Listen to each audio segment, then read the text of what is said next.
3 قبروں کی عجیب داستان۔ صدقہ بن مرداس نے اپنے والد سے روایت کیا ہے کہ انطاکیہ کے مضافات میں نے ایک اونچی جگہ پر 3 قبریں دیکھی۔ ان میں سے ہر ایک پر یہ شعر لکھا تھا۔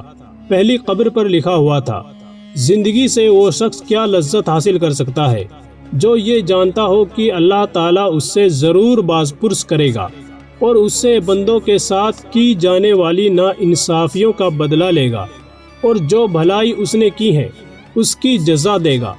دوسری قبر پر لکھا تھا: کیا لذت پائے گا وہ آدمی جو یقین رکھتا ہو اس بات پر کہ اس پر موت اچانک آ جائے گی، اس کی ساری بڑھائی اور ملک چھین لے گی اور اس گھر میں لے جائے گی جس کا وہ مستحق ہے۔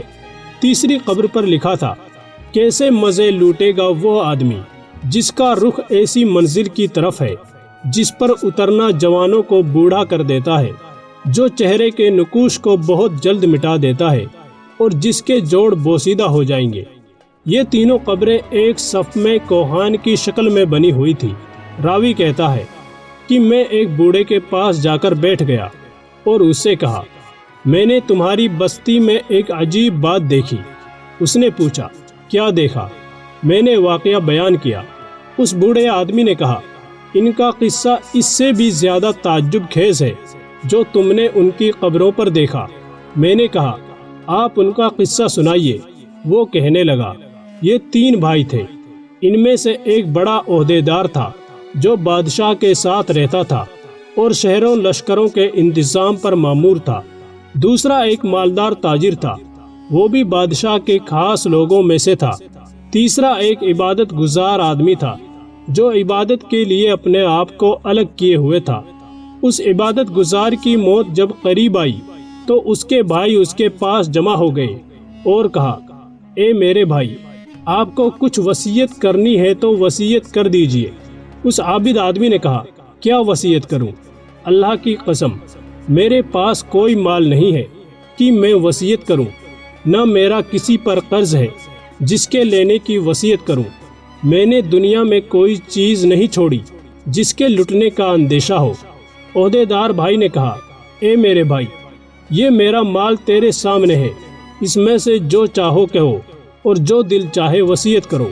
اس آدمی نے اپنا رخ پھیر دیا۔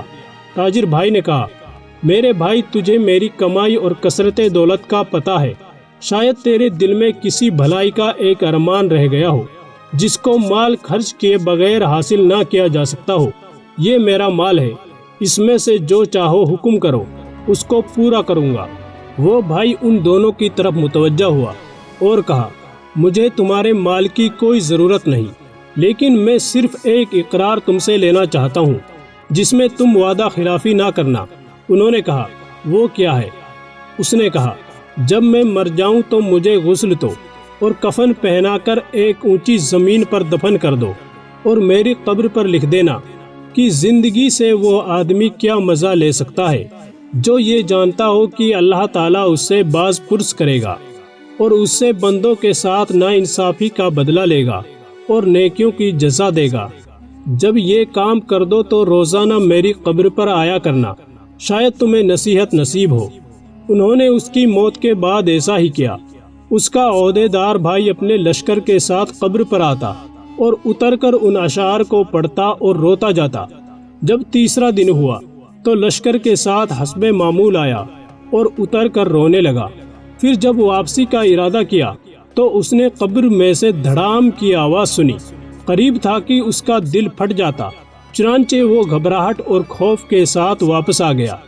جب رات ہوئی تو اس نے اپنے بھائی کو خواب میں دیکھا اور اس سے پوچھا: اے میرے بھائی، تمہاری قبر سے جو آواز آئی وہ کیا تھی؟ اس نے کہا: وہ ہتھوڑے کی آواز تھی۔ مجھے کہا گیا کہ تو نے ایک مظلوم کو دیکھا، پھر بھی اس کی مدد نہ کی۔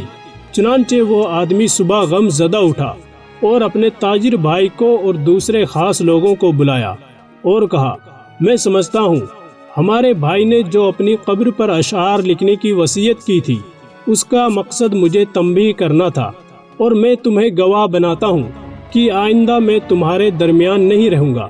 چنانچہ اس نے عمارت چھوڑ دی اور عبادت میں مشغول ہو گیا۔ لوگوں نے بادشاہ کو بتایا تو بادشاہ نے کہا: اس کو چھوڑ دو، جہاں چاہے چلا جائے۔ چنانچہ وہ پہاڑوں اور صحراؤں میں رہتا رہا، یہاں تک کہ اس کی موت قریب آئی اور وہ چرواہوں کی ایک جماعت کے ساتھ تھا۔ اس کے بھائی کو خبر پہنچی تو وہ حاضر ہو گیا اور کہا، اے میرے بھائی، کوئی وصیت کرنی ہو تو کر دو۔ اس نے کہا، میں کیا وصیت کروں؟ میرے پاس کوئی مال نہیں جس میں وصیت کروں، لیکن ایک وعدہ ہے، وہ یہ ہے کہ میں جب مر جاؤں تو میری قبر تیار کر کے مجھے میرے بھائی کے پہلو میں دفنا دینا اور میری قبر پر لکھ دینا، کیسے لذت پائے گا وہ آدمی جس کو یقین ہو کہ بہت جلد اس پر موت اچانک آ جائے گی اور اس سے عظیم ملک اور تمام بڑائی چھین کر قبر میں اس کو ٹھہرائے گی جس کا وہ باسی ہوگا۔ اے میرے بھائی، پھر تم 3 دن تک میرے پاس آیا کرنا اور میرے لیے دعا کرنا، شاید اللہ تعالیٰ مجھ پر رحم فرما دے۔ چنانچہ وہ مر گیا اور اس کے بھائی نے اس کی وصیت پر عمل کیا۔ جب اس کی قبر پر تیسرے دن آیا، دعا کی اور رویا۔ پھر جب واپس جانے لگا تو اس نے ایک شدید آواز سنی جس سے اس کی عقل زائل ہونے کے قریب ہو گئی اور وہ وہاں سے بے چین ہو کر لوٹا۔ رات کو اس نے اپنے بھائی کو خواب میں دیکھا اور اس نے بتایا کہ میں نے جب خواب میں اپنے بھائی کو دیکھا تو اس کی طرف لپکا اور اس سے پوچھا، کیا تم ہماری ملاقات کے لیے آئے ہو؟ اس نے کہا، ملاقات تو بہت دور ہے۔ میں نے کہا، میرے بھائی تیرا کیا حال ہے؟ اس نے کہا، خیریت سے ہوں۔ توبہ کتنی خوبیوں اور بھلائیوں کی جامع ہے۔ میں نے کہا، دوسرا بھائی کیسا ہے؟ اس نے کہا، وہ تو نیک پیشواؤں کے ساتھ ہے۔ میں نے کہا، ہمارا حال کیا ہوگا؟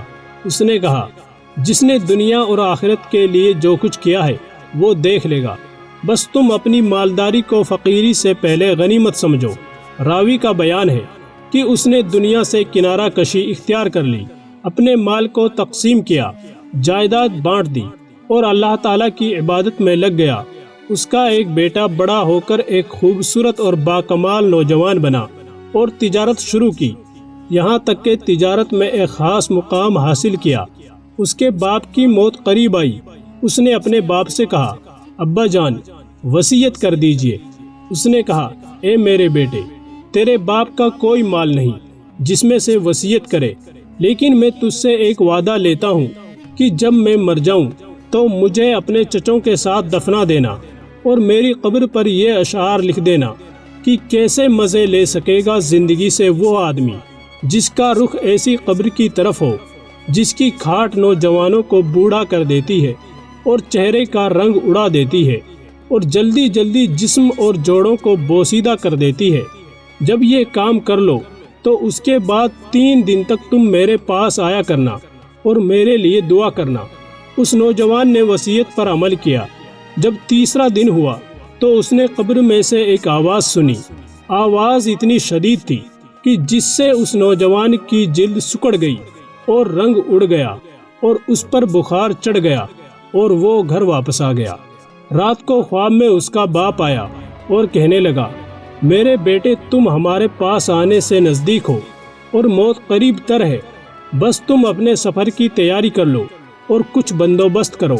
اپنا سامان اس گھر سے باندھ لو جس سے تمہیں نکلنا ہے، اس گھر کی طرف جس میں تمہیں جانا ہے، اور دھوکے میں نہ رہو کہ لمبی لمبی امیدیں لگا کے جیسا کہ تم سے پہلے لوگ دھوکے میں رہے اور اپنی آخرت کے معاملے میں کوتاہی کی۔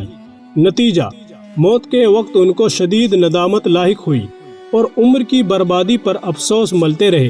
چنانچہ نہ ان کو افسوس نے فائدہ پہنچایا اور نہ ہی کوتاہیوں پر شرمندگی نے ان کو اس شر سے نجات دلائی جس کا وہ قیامت کے دن سامنا کریں گے۔ اپنے بادشاہ کی طرف سے، اے میرے بیٹے، جلدی کرو، جلدی کرو، بس جلدی کرو۔ عبداللہ بن صدقہ کہتے ہیں کہ جس بوڑھے نے واقعہ سنایا، اس نے بتایا کہ جس رات اس نوجوان نے یہ خواب دیکھا، صبح جو اس کے پاس گیا تو اس نے وہ خواب ہمیں سنایا اور کہا، مجھے یقین ہے کہ بات ایسے ہی ہے جیسے میرے باپ نے کہی، اور میں سمجھتا ہوں کہ موت میرے سر پر منڈلا رہی ہے۔ رشتہ داروں اور لین دین والوں سے معاملہ صاف کیا، سلام کہا اور لوگوں سے الوداع کہا۔ لوگوں نے اسے الوداع کہا جیسے کسی کو کسی چیز سے ڈرایا گیا ہو اور اس کو اس کی توقع بھی ہو۔ وہ کہتا تھا کہ میرے باپ نے کہا جلدی کرنا، جلدی کرنا، بس جلدی کرنا۔ ان تینوں سے مراد 3 لمحے، 3 دن یا پھر 3 مہینے ہو سکتے ہیں۔ چنانچہ وہ نوجوان 3 دن تک صدقہ کرتا رہا۔ جب اس خواب کو تیسرا دن ہوا تو اس نے صبح سویرے اپنے اہل و عیال کو جمع کیا اور ان کو الوداع کہا اور سلام کہا، پھر قبلہ رخ ہو کر لیٹ گیا اور آنکھیں بند کر لی اور کلمہ شہادت پڑھا اور وفات پا گیا۔ اس کے بعد ایک عرصے تک لوگ اس کی قبر پر دور دراز سے آتے اور دعائیں کرتے تھے۔ دوستو، بے شک جو انسان سچے دل کے ساتھ اللہ کی طرف رجوع کرتا ہے تو اللہ تعالیٰ اس کی دعا کو قبول فرماتا ہے۔ اس لیے ہمیں چاہیے کہ ہر حال میں اللہ تعالیٰ کی طرف رجوع کریں اور اس سے مانگتے رہیں۔ زندگی کا کوئی بھروسہ نہیں، دنیا کا مال دنیا میں ہی رہ جانا ہے۔ ہمارے ساتھ جو قبر میں جائے گا وہ ہمارے اعمال ہوں گے۔ لہٰذا اللہ نے ہمیں موقع دیا ہے، ہمیں وقت دیا ہے کہ دنیا میں اچھے اعمال کرو، اچھے کام کرو تاکہ قبر میں وہ تمہارے کام آئے۔ دوستو، خوش قسمت انسان وہ ہے جس کو مرنے سے پہلے بات سمجھ آ گئی اور اس نے مرنے سے پہلے اپنے آپ کو اس جہان کے لیے تیار کر لیا۔ اللہ تعالی ہم سب کو اس واقعے سے سبق حاصل کرنے کی توفیق عطا فرمائے، آمین۔ ویڈیو پسند آئی ہو تو لائک کریں اور مزید ایسی ہی ویڈیوز دیکھنے کے لیے چینل کو سبسکرائب کرنا نہ بھولیں۔ شکریہ۔